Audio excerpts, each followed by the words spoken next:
I'm Hanjie Chen. I'm an assistant professor of computer science at Rice University and also a member of Ken Kennedy Institute. And it's a privilege to be here talking about our work on benchmarking large language models, answering and explaining challenging medical questions. So when we talk about AI nowadays, one of the hottest topics is large language models. And we have seen a lot of discussions around LMs. For example, whether they can think like human brains, whether they may change the future of work, and whether they do understand real-world knowledge. And there are many large language models, I guess some of which you are already familiar with, or you may use them in your daily life, such as Gemini from Google, ChatGPT from OpenAI, Llama from Meta, and DeepSeek. It was developed by a Chinese startup. So the basic structure of large language models is the transformer. And the figure shows the architecture of transformer. It consists of the embedding layer, the multi-head attention layer, and a norm layer, feed-forward layers, etc. So you can see that it's pretty complicated. And a large language model is usually stacked with multiple transformer layers with millions and billions of parameters. And these models were pre-trained on vast amounts of text data. And this enables them to understand human language and generate human-like text.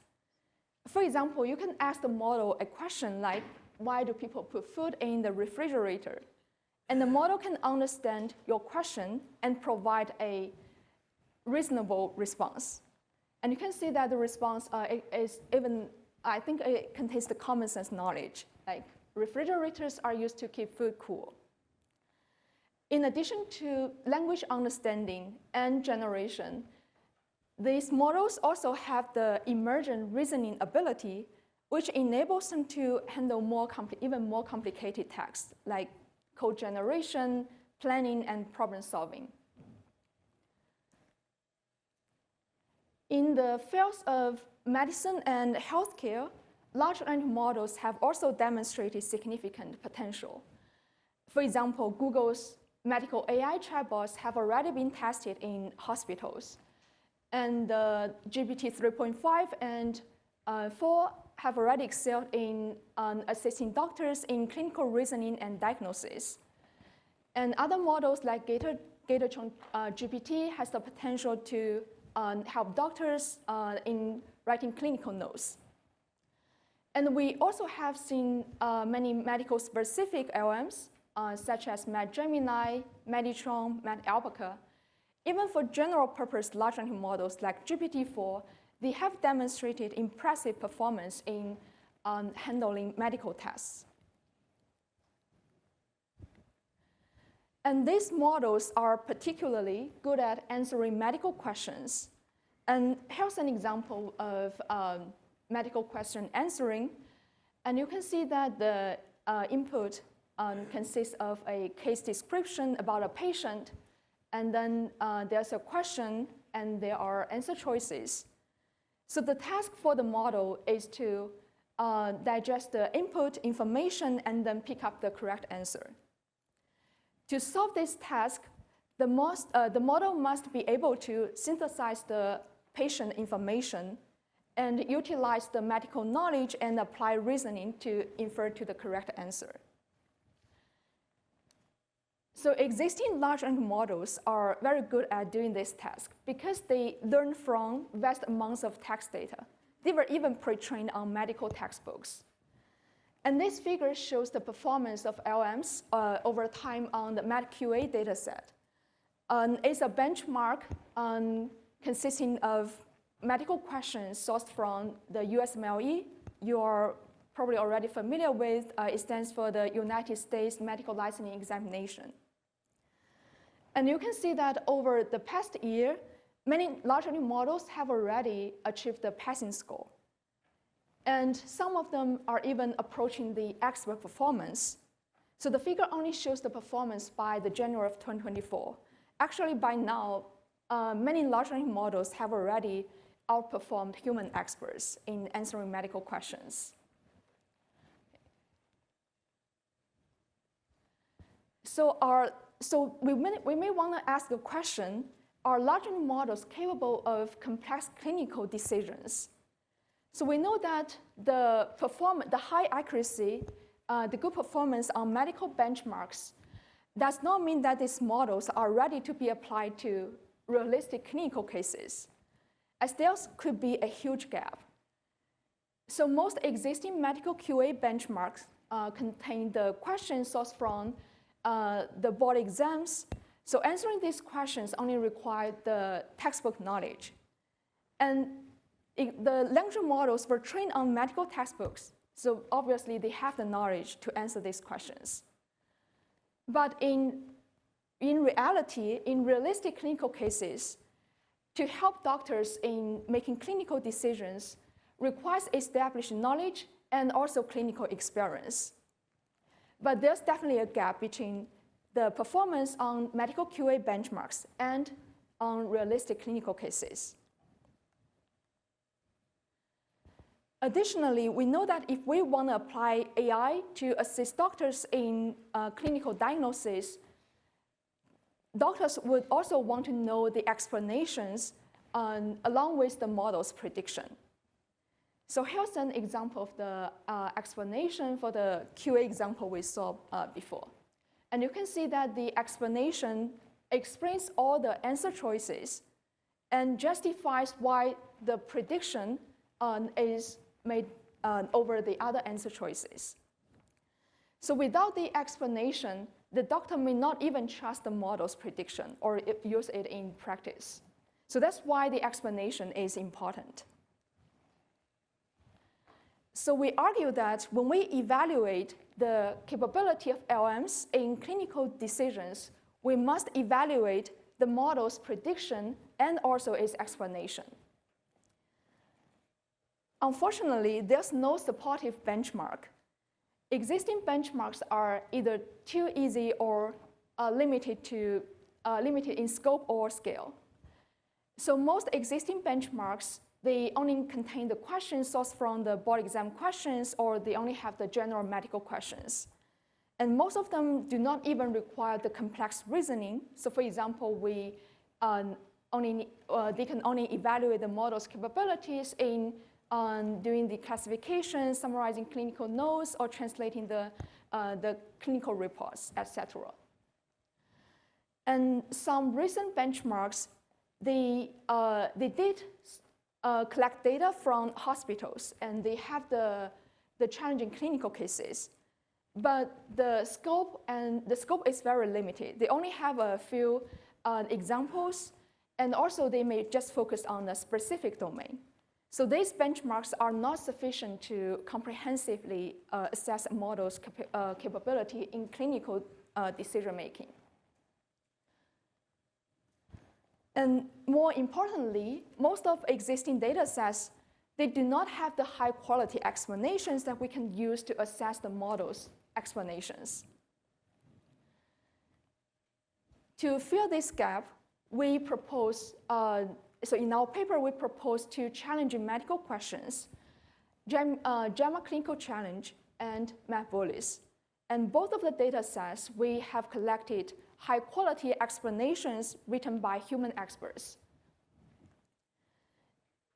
Okay. For JAMA Clinical Challenge, we collect the data from the website, the Journal of the American Medical Association Clinical Challenge.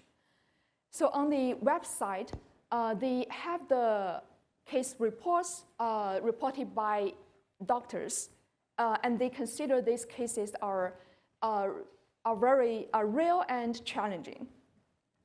Okay, and here's an example of the article, and we can see that they have the description about the patient, and then they have the question like, what would you do next? And then 4 options.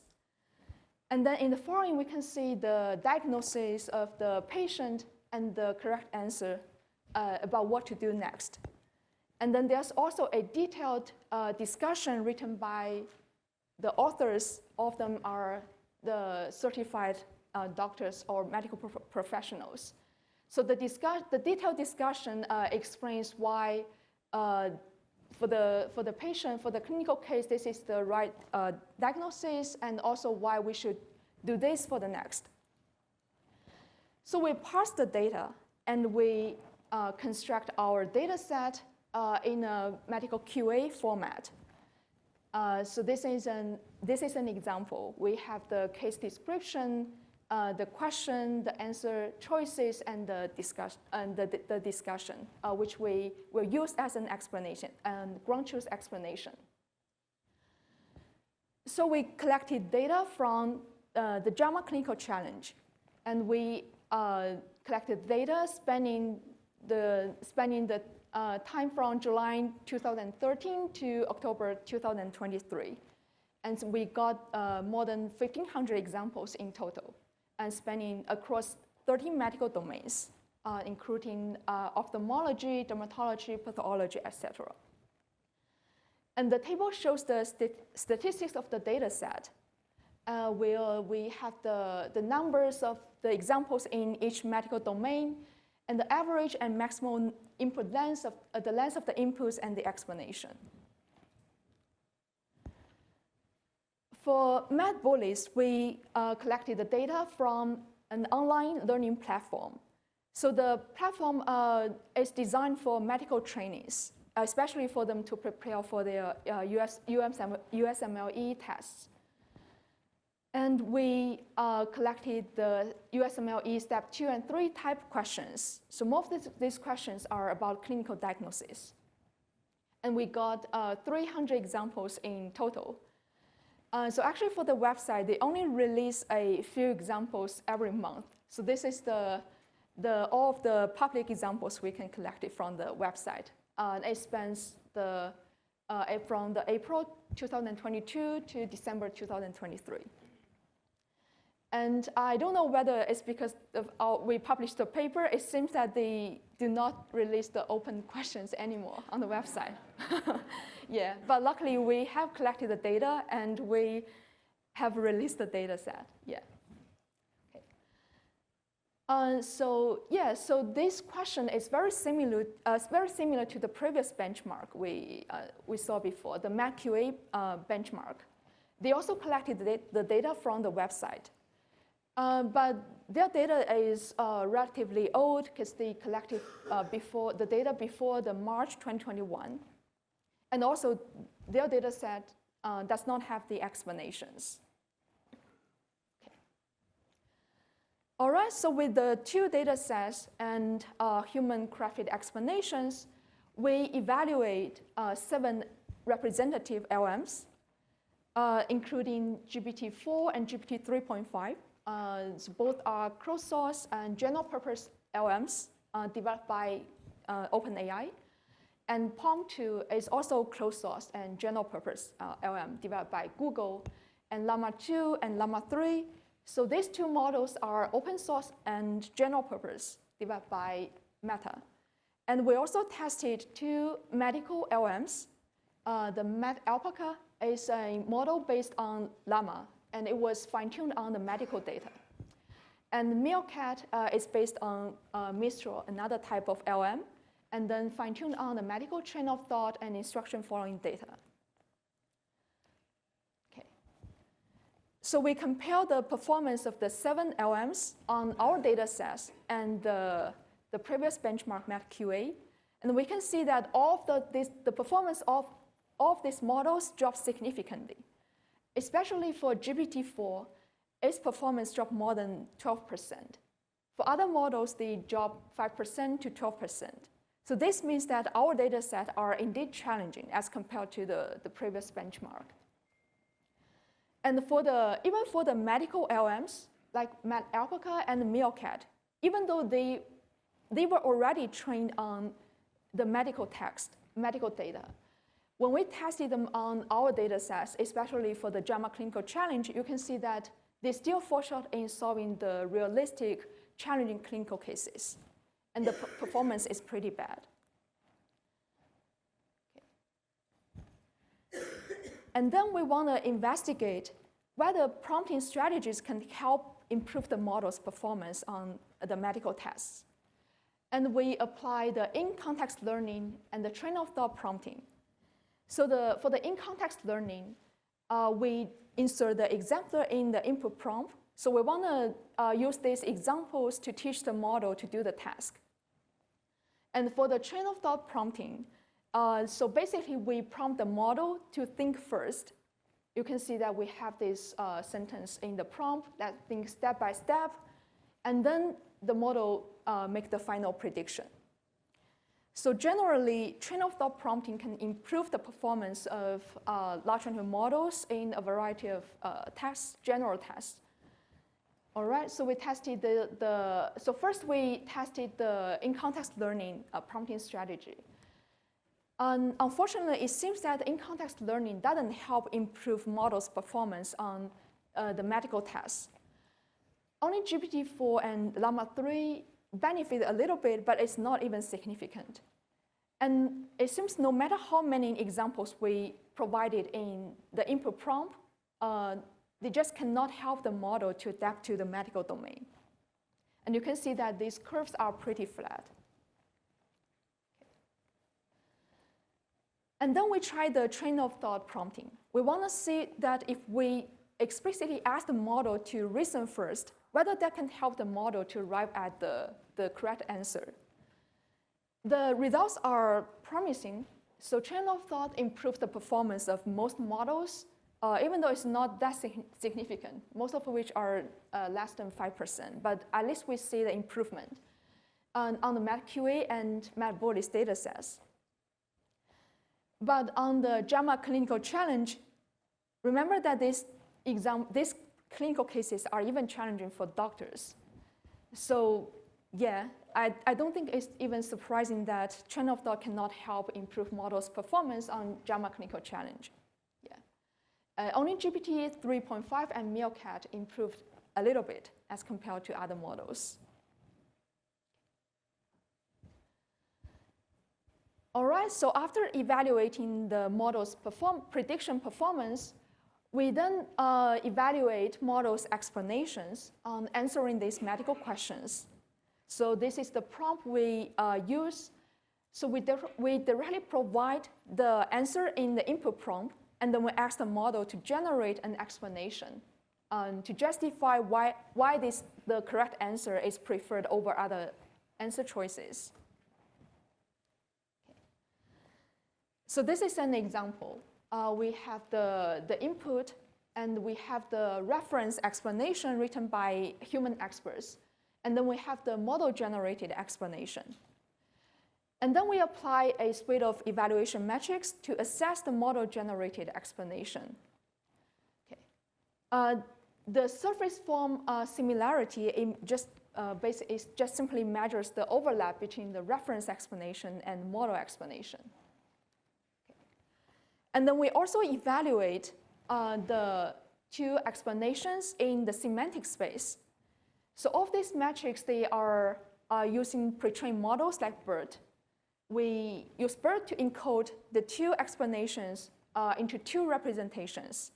So these two representations are just two high-dimensional vectors that represent these two explanations. And then we can measure the similarity of these two explanations in the semantic space. We also applied more advanced evaluation metrics, CTC and GEVO, which evaluate model-generated explanations in a fine-grained dimensions. So CTC measures the consistency, relevance, and preservation of model-generated explanations as compared to the input and the reference explanation. And similarly, GEVO, it applies the GPT-4 model as the backbone model to assess the quality of model-generated explanation. Okay. So even with these automatic evaluations, we still need human evaluation as the reference, so we will know how good these automatic explanations are. And so we designed the human evaluation. So this is the interface we designed. Specifically, we ask human experts to evaluate model-generated explanations in these three aspects. The completeness assess whether the explanation covers all the answer choices and justifies why the prediction is preferred over other answer choices, other options. The correctness assess whether the information in the model-generated explanation is correct or whether there's any misinformation. And the relevance means whether the explanation is relevant to the input of the question and correctly answers the question. So we recruited human experts, the medical professionals, to participate in the human evaluation. Right. However, the results are pretty negative. So you can see that there's almost no correlation between all of these automatic metrics with human evaluation.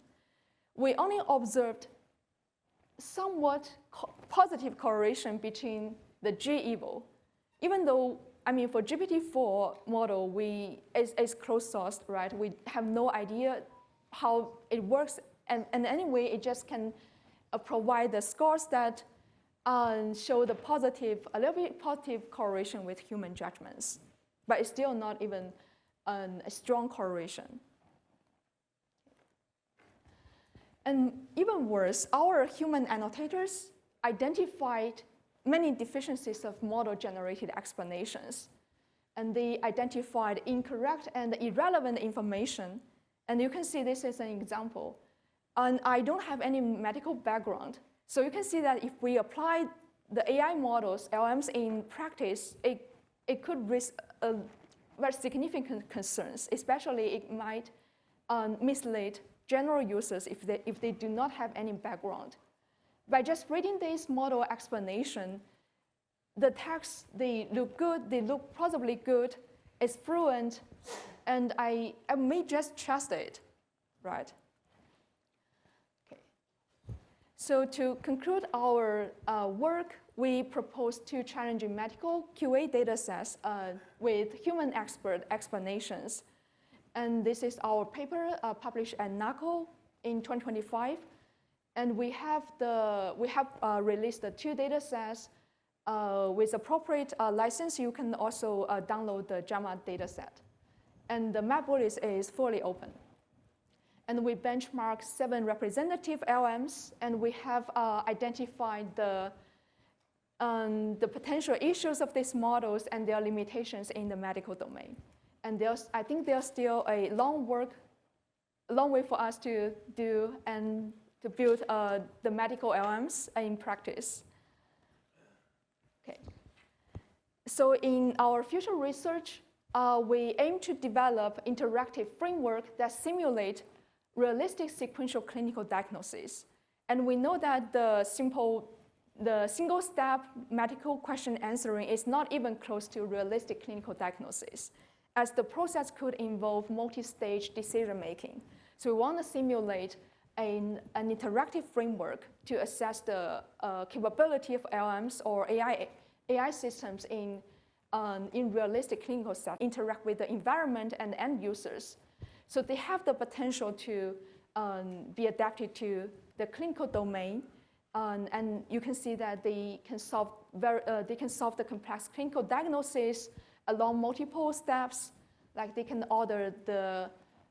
they can check the patient's medical history, they can order the physical examination, and then they arrive at the final diagnosis. But we just need to simulate we need to have a simulation to test the model's capability in doing this kind of tests.